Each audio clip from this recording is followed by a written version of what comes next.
I'm Karen Yank, and I'm a sculptor, and primarily I work in large-scale public work anywhere in the United States. And I live in Albuquerque, New Mexico.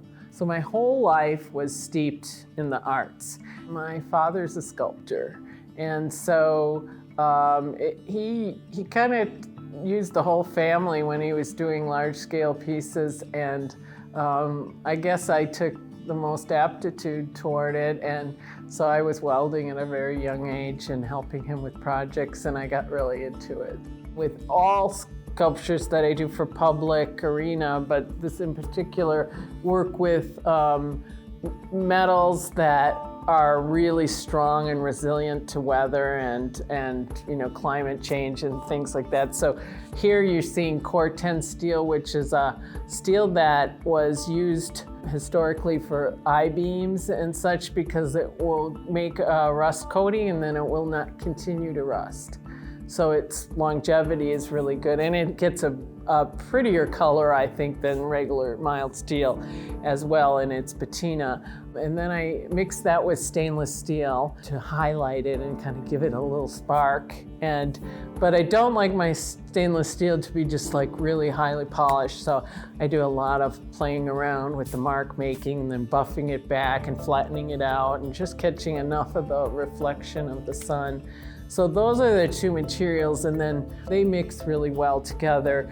I went to the north side of Chadron, and I was looking at the skyline, and I actually borrowed some photographs from the school to use for the skyline, because I liked it so much. We drove around the area a lot to see the land.